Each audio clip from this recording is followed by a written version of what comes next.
John Miller wiped sweat from his forehead as he hammered a loose nail back into his porch rocking chair. The afternoon sun beat down on his Pennsylvania farm, the same land he'd poured 15 years of sweat and savings into. His dog Buck lazed nearby, enjoying the warm spring day. In the distance, a dust cloud rose from the gravel driveway that stretched nearly a quarter-mile from the main road to his farmhouse. John squinted, not expecting any visitors today. The silver SUV came fast, too fast, spraying gravel as it finally skidded to a stop next to his blue pickup truck. "What in the world?" John muttered, setting down his hammer. Buck raised his head, suddenly alert. The SUV's door flew open. Out stepped a woman who looked to be in her 50s with a blonde bob haircut, with highlights that caught the sunlight. She wore designer sunglasses that seemed out of place against her casual clothes. Without so much as a hello, she marched toward the porch, clutching a thick folder of papers to her chest like precious cargo. "Are you the person occupying this property?" she demanded more than asked, her voice sharp enough to make Buck stand up. John stood too, confused but trying to be polite. "I'm John Miller. I own this farm. Can I help you with something?" The woman scoffed so loudly it almost sounded theatrical. "You don't own anything. My name is Margaret Winters, and this is my ancestral property. My family has held the true title to these 40 acres since before the illegitimate government stole everyone's rights in 1933. John blinked, wondering if this was some kind of weird joke. "Ma'am, there must be some mistake. I bought this place fair and square from the Henderson family back in 2010. I've got all the proper deeds and paperwork." Margaret's face flushed red. "Paperwork? That's exactly what I'd expect from someone who doesn't understand real law." She climbed the 3 porch steps uninvited, spreading her papers across the small table where John had set his iced tea. "These are the true documents. This property has been in my family for generations." John peered at what looked like hand-drawn maps, documents with odd red ink stamps, and papers with gold fringes glued to the edges. None of it looked official in any way he recognized. "Listen, Mrs. Winters." "That's Ms. Winters to you," she interrupted, pushing her sunglasses up into her hair, "and I don't consent to your corporate addressing methods." John took a deep breath. "Okay, Ms. Winters, I have the legal deed to this property inside. Why don't I grab it so we can clear this up?" "Oh, I bet you do," she said with a dismissive wave. "A corporate fiction document issued by an illegal entity pretending to be government. None of that is valid under true constitutional law." Buck gave a low growl, and John hushed him with a gentle hand. "Give me 5 minutes," John said, stepping inside to retrieve his property records from his office filing cabinet. Through the screen door, he could hear Margaret talking to herself or maybe to Buck about maritime admiralty courts and strawman identities. Nothing she said made any sense. When John returned with his neatly organized folder of official documents, Margaret barely glanced at them. He showed her the deed with its proper county seal, the transfer of property papers, tax records showing his 15 years of payments. Margaret laughed, actually laughed, in his face. "These are worthless corporate papers. See this?" She pointed to the county letterhead. "That's a corporation masquerading as government. I don't recognize artificial legal constructs." She thrust one of her own documents at him. It featured odd language about allodial title and sovereign rights of inheritance, topped with what looked like a homemade seal created with a gold marker. "My grandfather's grandfather settled this land before your so-called country was even formed," she insisted. John scratched his head. "The Henderson family had this place since the 1960s. Before that, it was the Johnsons going back to around 1920 or so. I've never heard of any Winters family owning this land. They stole it from us using their fake legal system." Margaret's voice rose to a pitch that sent nearby chickens scattering from their dust bath. "Do you know anything about the real law? About the Uniform Commercial Code? About how they turned us all into corporate entities when they abandoned the gold standard?" John had no idea what she was talking about, but he knew one thing. This woman wasn't right in the head.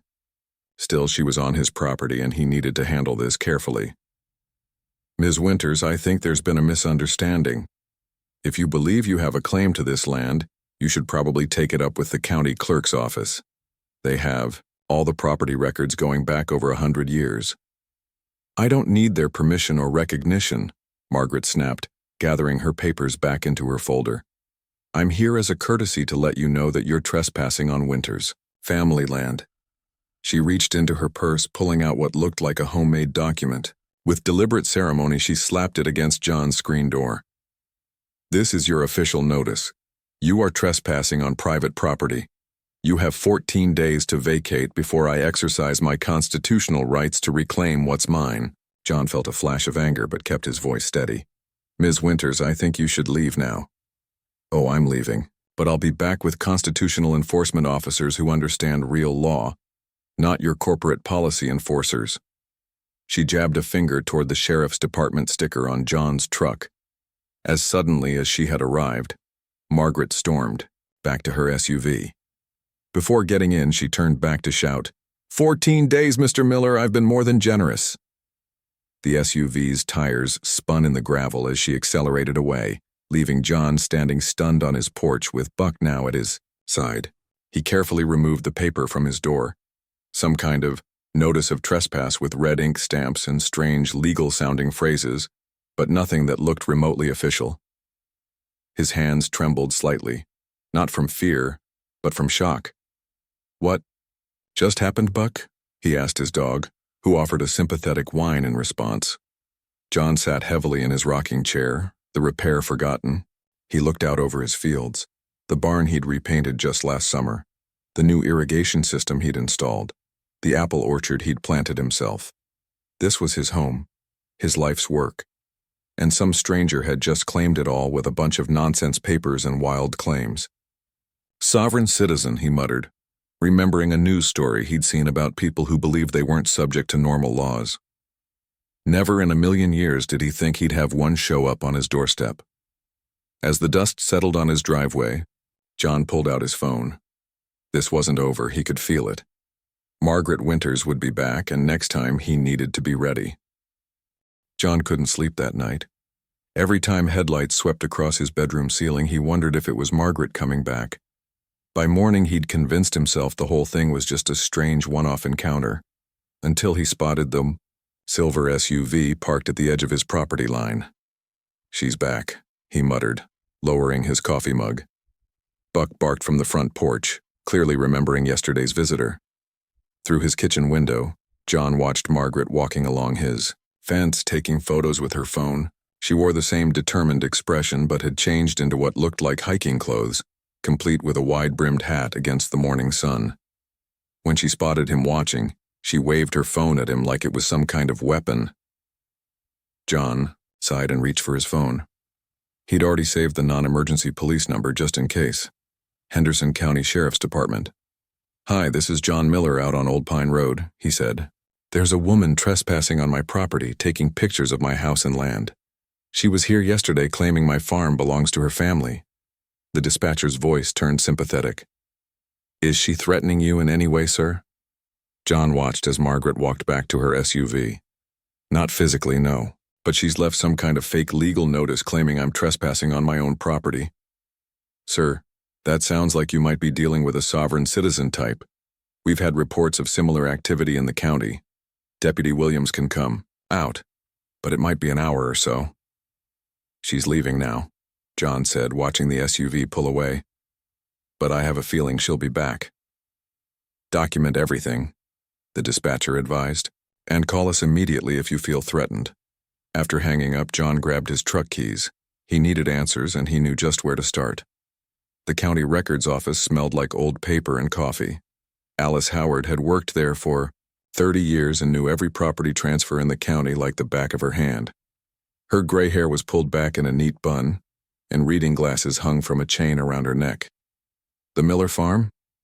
That was Old Man Henderson's place before. You bought it, she said, fingers flying over her keyboard. Let me pull those records for you.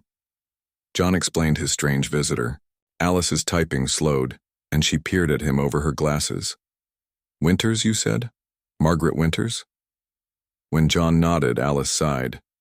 You're not the first, I'm afraid. She's been causing trouble all over the county for nearly a year now. So, she doesn't have any claim to my land? Alice snorted. Honey, she doesn't have any claim to any land, period.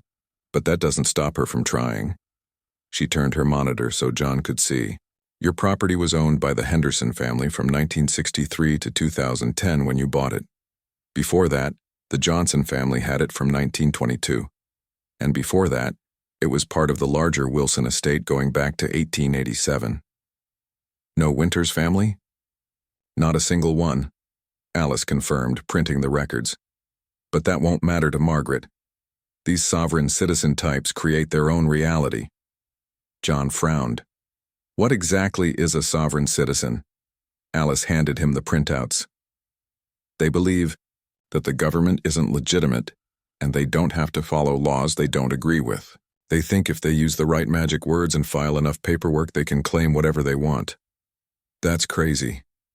Crazy but persistent, Alice warned. Margaret's been in here a dozen times trying to file her homemade documents. We've had to call security twice. As John thanked her and turned to leave, Alice called after him. John, be careful. These folks may seem ridiculous, but they can get dangerous when they don't get their way. When John pulled into his driveway that afternoon, his farmhand, Pete, waved him down urgently. Pete was in his 60s, leathery from decades of outdoor work and not easily rattled. Today, he looked unsettled. Boss, some lady was here asking all kinds of questions about you, Pete said. Wanted to know how long. You'd owned the place, if there were any Winters family graves on the property. All sorts of weird stuff. John's stomach tightened. What did you tell her? Nothing much. Got a bad feeling and told her she needed to talk to you. Pete scratched his chin. She didn't like that one bit. Started saying I was part of some corporate conspiracy, whatever that means. Did she leave? Eventually, but first she handed me this. Pete pulled a crumpled paper from his pocket. It looked similar to the notice Margaret had left yesterday, but had final warning stamped across the top in red ink. Thanks, Pete, John said. If she comes back, just call me right away.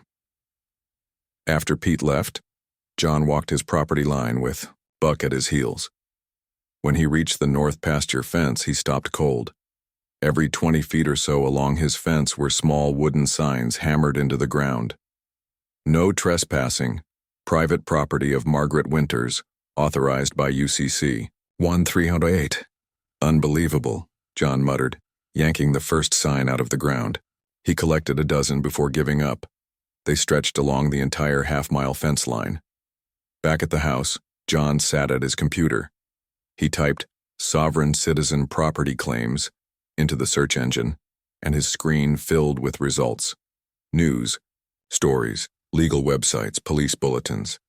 For the next hour, he fell down a rabbit hole of bizarre legal theories, fake courts, and homemade documents.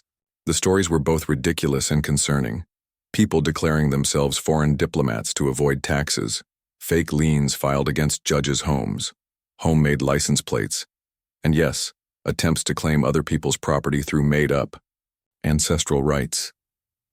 His phone rang, startling him out of his research. Hello? Mr. Miller? This is Deputy Williams. We've had a report from someone named Margaret Winters claiming you're blocking access to her property. John closed his eyes, trying to stay calm. Deputy, she's claiming my property is hers.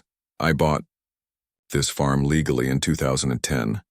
I just came from the county records office, and there's no record of any Winters family ever owning this land. I figured as much, the deputy said. We're familiar with Ms. Winters, just wanted to give you a heads up that she's now calling us daily about you. What should I do? Document everything. Security cameras might be a good investment. And you might want to file for a restraining order if this continues. After hanging up, John stared out the window at his farm. The fields he'd worked for 15 years, the barn he'd rebuilt after the storm of 2013, the apple trees just beginning to bud. This land was his life. And now, some stranger with delusions was trying to take it away with fake papers and nonsense claims. Buck nudged his hand, sensing his unease. John scratched behind his ears. Don't worry, boy. We're not going anywhere. But as the sun set over his fields, John couldn't shake the feeling that Margaret Winters wasn't going anywhere either. This was just the beginning. 2 weeks passed with no sign of Margaret. John had almost convinced himself the whole thing had blown over when the mail truck rumbled up his driveway. The regular mailman, Bill, handed over the usual stack: bills, farm supply catalogs, and a thick manila envelope with no return address. "Looks important," Bill commented. "Thanks," John said, a knot forming in his stomach as he recognized the red ink stamps decorating the envelope. Inside the house, John set the envelope on his kitchen table like it might explode. He made a cup of coffee first, needing the ritual to steady his nerves. Only then did he slit open the envelope with his pocket knife. Inside was a towering stack of papers, 47 pages in all, held together with a large gold paper clip. The first page declared itself an affidavit of truth and land claim in bold red letters. John flipped through the document, his confusion growing with each page. The language was a strange mix of legal-sounding terms, references to obscure treaties, and passages that made no sense at all. One paragraph read, "The undersigned, Margaret of the family Winters, a living, breathing woman and not a corporate fiction, hereby declares her superior claim to the land, fraudulently recorded as parcel number 457-892, under Admiralty Maritime Jurisdiction, which has no authority on the land as referenced in the Magna Carta of 1215 and the original Constitution before the illegal corporation known as the United States overtook the legitimate government in 1871. It went on like that for pages. Some sections referenced God-given allodial land rights. Others mentioned the gold standard and how banks had supposedly enslaved everyone. There were repeated statements about Margaret being a sovereign and not subject to corporate statutes. The document demanded that John vacate the fraudulently claimed premises within 14 days or face lawful remedy to the tune of $10 million in constitutional silver dollars. The last page featured Margaret's signature in red ink with a thumbprint pressed beside it. John rubbed his temples. The whole thing was complete nonsense, but something about its official appearance and sheer volume made it unsettling. He reached for his phone and called Tom Baker, his attorney. "You've got a sovereign citizen problem," Tom said after John explained the situation. "These folks are like legal hypochondriacs. They think they've discovered secret laws and loopholes that no one else knows about." "But it's completely crazy," John said. "She's claiming my farm based on some made-up ancestral right that doesn't exist in any record." "Of course it's crazy," Tom agreed. "But that won't stop her from making your life difficult. These people create their own reality and then act on it. What should I do?" "First, don't engage with her directly anymore. Any response from you will just convince her she's onto something." Tom's voice turned serious. "Second, let's file for a restraining order. I've dealt with these types before. They don't stop until forced to." After hanging up, John noticed a missed call from an unknown number. The voicemail made his blood run cold. "Mr. Miller, this is Donna from the county recorder's office. There's been a situation regarding your property that you should know about. Please call us back as soon as possible." John immediately called back, his fingers clumsy on the keypad. "Someone named Margaret Winters came in and filed a document claiming superior title to your property," Donna explained. "It's completely bogus, of course, but it creates what we call a cloud on your title." "What does that mean?" John asked, pacing his kitchen. "It means if you tried to sell your property right now, this filing would show up in a title search. No buyer would touch it until it's cleared up." "But you said it's bogus."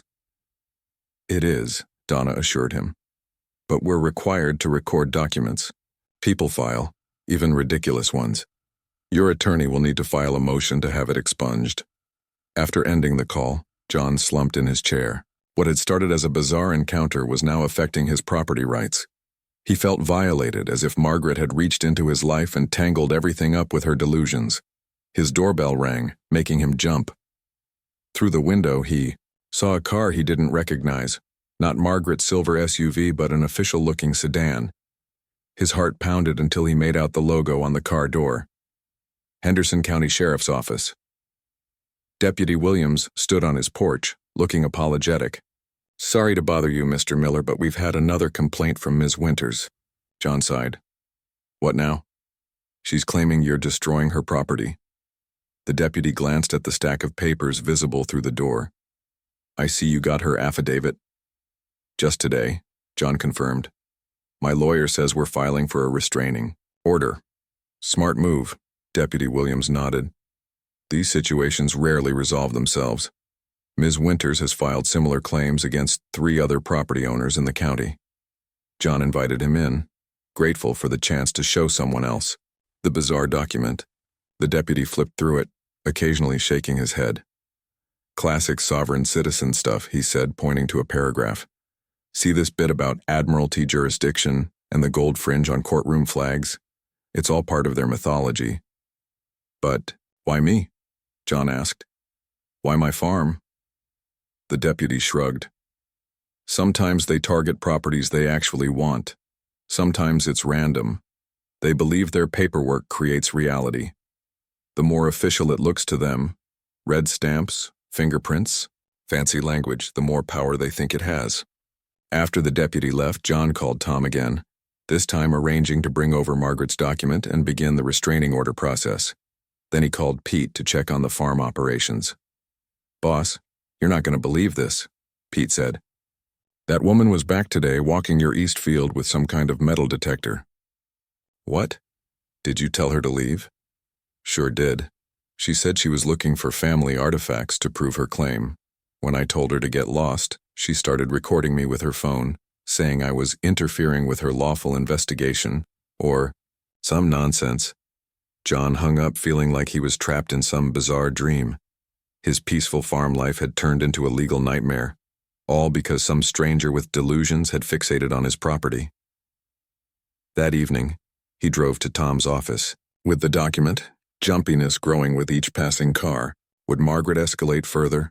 What else might she try? This stops now, Tom said firmly after reviewing the papers. We'll file for the restraining order tomorrow morning, and I'll send her a cease and desist letter today. Will that work? John asked. Tom's expression was grim. With normal people, yes. With sovereign citizens, it might just pour gasoline on the fire, but doing nothing definitely won't help. On the drive home, John couldn't shake a growing sense of dread. The setting sun cast long shadows across his fields that had been his dream, his hard work, his future. Now they were the target of a woman who lived in a world of made-up laws and imaginary rights, and something told him that formal letters and legal filings wouldn't be enough to make her go away. The restraining order paperwork had been filed, and Tom's stern cease and desist letter had been delivered by certified mail 3 days ago. John allowed himself to hope that maybe, just maybe, the legal approach was working. Margaret hadn't shown up again, and even her daily calls to the sheriff's department had stopped. Saturday morning dawned clear and cool. John woke early as usual, made coffee, and planned his day's work. Spring planting was coming up, and the north field needed another pass with the tiller before it would be ready. Just normal farm work, exactly what he needed after the stress of the past weeks. He was halfway through his second cup of coffee when Buck started barking. Not his usual someone's here bark, but an urgent, continuous alarm. John went to the window and felt his stomach drop. Not one vehicle, but 5 had pulled into his property. Margaret's now familiar silver SUV led the procession, followed by 4 pickup trucks of various ages and conditions. They parked in a line along his driveway, and people began to get out. John grabbed his phone and stepped onto the porch, keeping Buck close. What's going on? He called out. Margaret, dressed today in what looked like a park ranger outfit, complete with a wide-brimmed hat, strode forward with a clipboard in hand. Behind her came 4 men, all middle-aged or older, 3 in casual clothes and 1, the oldest, with a white beard, wearing what looked like a homemade uniform with badges pinned to it. John Miller, Margaret announced with the formality of someone reading a proclamation. We are here today to conduct a lawful survey of the Winters' ancestral property boundaries in preparation for reclamation. The man in the homemade uniform stepped forward. I'm Richard Thompson, Constitutional Sheriff of the Free People of Henderson County. These gentlemen are members of the common law grand jury who have reviewed Ms. Winters' claim and found it valid. John struggled to keep his voice calm. There is no such thing as a constitutional sheriff in this county, and you're all trespassing on private property. Richard puffed out his chest. I do not recognize the corporate fiction calling itself Henderson County Sheriff's Department. I was elected by the people according to original constitutional law. Elected by who? John demanded. By the sovereign people, one of the other, men called out. Not the sheep who follow the illegal government? While they argued, John noticed that the other two men were already walking his property line with what looked like surveying equipment. They were hammering wooden stakes into the ground at intervals. Stop that, John shouted. You have no right to be on my property, and you definitely have no right to be putting stakes in my fields. Margaret began filming with her phone. I'm documenting your aggression and unlawful interference with our constitutional duties, she declared. This will be evidence in our claim against you. John retreated to the porch and called 911. This is John Miller on Old Pine Road. I have 5 trespassers on my property right now, claiming to be some kind of constitutional sheriff and grand jury. They're putting stakes in my fields and refusing to leave. Units are on the way, Mr. Miller, the dispatcher assured him. Please don't confront them directly. But the group was now spreading out across his property. One man was examining John's mailbox, writing something in a notebook. Another had opened a gate to the pasture where John's small herd of cattle grazed. Stay away from my animals, John called out, fear and anger mixing in his voice. Richard approached the porch, hand extended as if offering peace. There's no need for conflict. Here, Mr. Miller. We understand you've been deceived by the corporate system. If you simply acknowledge Ms. Winters' superior claim and vacate peacefully, there will be no charges filed against you for your unlawful occupation. John stared in disbelief. There is no claim. There never was. The county records going back 150 years show no Winters family ever owning this land. County records are corporate fictions, Richard replied with the patient tone of someone explaining something to a child. Ms. Winters holds the allodial title by birthright, which supersedes any corporate deed. From the corner of his eye, John could see the man who had entered the cattle pasture was now taking photos of his barn. This wasn't just trespassing anymore. They were acting like they owned the place. I've called the real sheriff, John warned. They'll be here any minute. Margaret stepped forward, still recording. We welcome the presence of the corporate agents. They'll witness our lawful reclamation under original constitutional law. John felt a chill that had nothing to do with the morning air. These people genuinely believed their own delusions. In their minds, they were the ones following the law and everyone else was wrong. How do you reason with that kind of conviction? The cease and desist letter my attorney sent you explained that you're trespassing. John tried again. And there's a restraining order being processed that will legally prevent you from coming near my property. Richard laughed. Corporate paperwork has no standing in common law courts. Our grand jury has already ruled in Ms. Winters' favor. He pulled out an official-looking document covered in red stamps and signatures. This is the true verdict, signed and sealed according to the original Constitution. The sound of sirens in the distance brought a momentary pause to the activity. The men with the surveying equipment looked toward Margaret, who nodded decisively. Continue the boundary marking, she ordered. We have every right to be here. Within minutes, 2 patrol cars pulled up, lights flashing. Deputy Williams emerged from the first, followed by a female officer John didn't recognize. From the second car came a tall man with graying hair, Sheriff Patterson himself. What's going on here? The sheriff asked, taking in the scene with practiced eyes. Richard immediately stepped forward, hand extended. The corporate agents have arrived. I'm Richard Thompson, constitutional sheriff, and Mr. Thompson, Sheriff Patterson interrupted. We've been through this before. You are not any kind of sheriff, constitutional or otherwise. You're a private citizen currently trespassing on Mr. Miller's property. I do not recognize your authority, Richard began, but the sheriff held up a hand. You don't have to recognize it for it to be real. He turned to Margaret. Ms. Winters, this is the 3rd property dispute you've involved yourself in this month. You were told last time that if you continued this behavior, there would be consequences. Margaret raised her phone higher, still recording. I'm documenting your treason against the Constitution. I demand to see your oath of office. The female deputy approached the men who were still placing stakes. Gentlemen, you need to stop what you're doing and return to your vehicles. For a tense moment. No one moved. John held his breath, wondering if they would actually refuse the sheriff's direct order.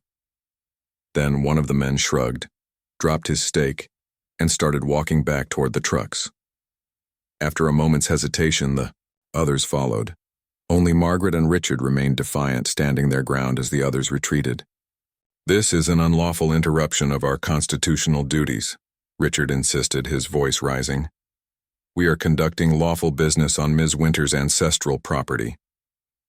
Sheriff Patterson's patience was clearly wearing thin. "Mr. Thompson, Ms. Winters, you have exactly 30 seconds to return to your vehicles, or you will be arrested for criminal trespass. Your choice." Margaret's face flushed red with anger. This is exactly the tyranny the Founding Fathers warned about. Armed agents of the corporation using force against the people. 20 seconds, the sheriff counted. Richard finally seemed to realize the sheriff wasn't bluffing. He tugged at Margaret's arm. "We'll continue this another day. The grand jury will add this obstruction to their findings."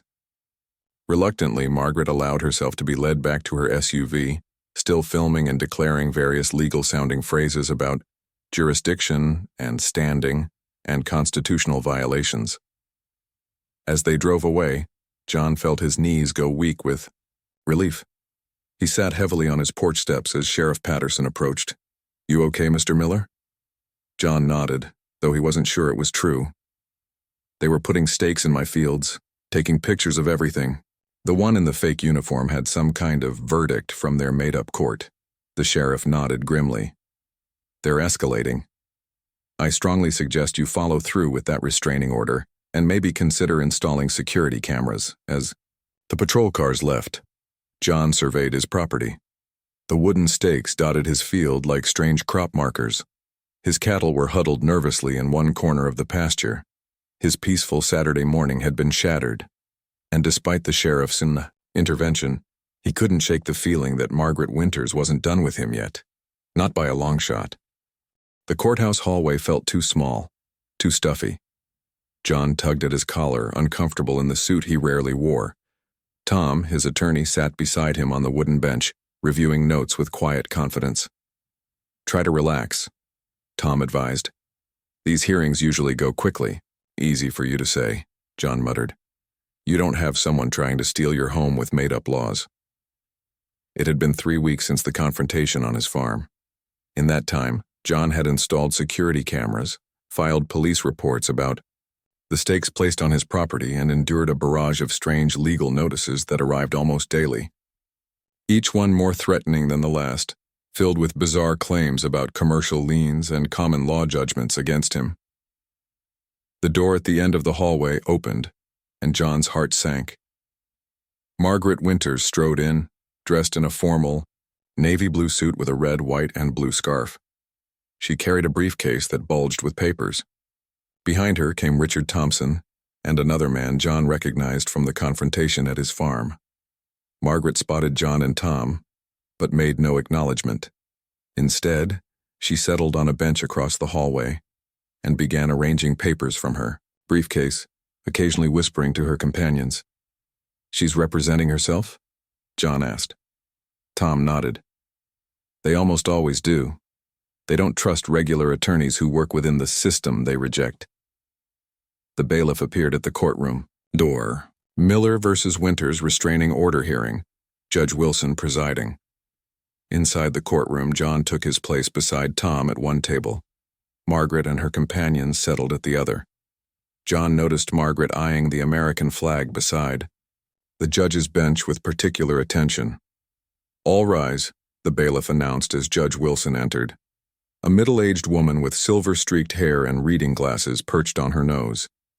As soon as the judge sat down, Margaret stood up. "I object to this proceeding," she announced loudly. "This court has no jurisdiction over me as a living, breathing woman.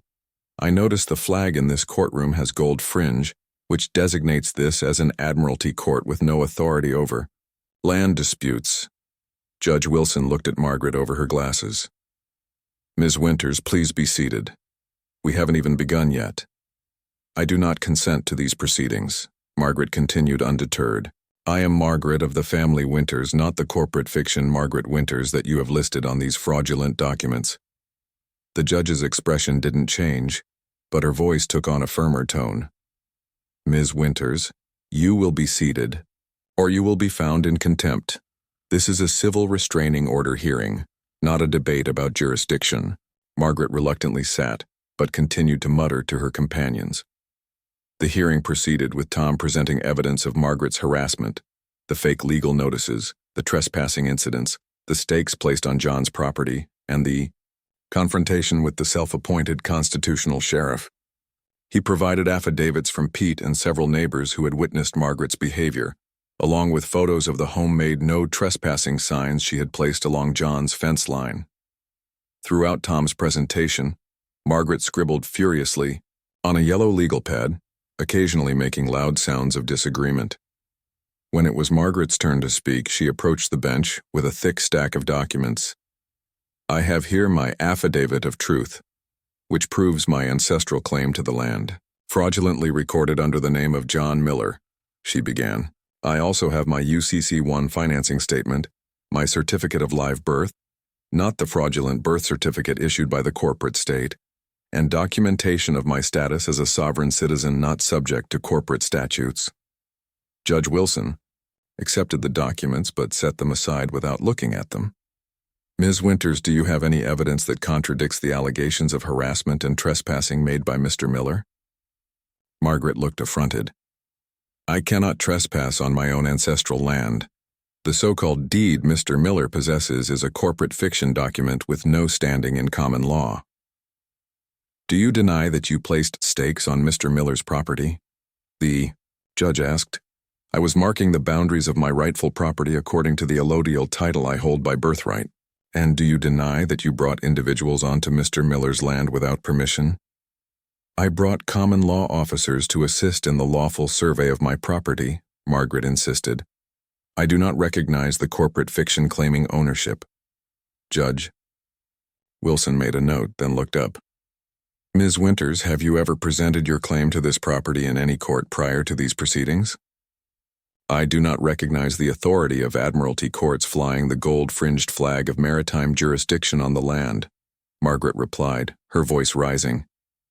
I have filed my claim with the common law grand jury, which has found in my favor. She slapped another document on the judge's bench. The judge glanced at it briefly, then set it aside.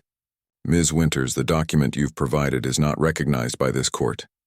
It appears to be a homemade judgment created by private individuals with no legal authority.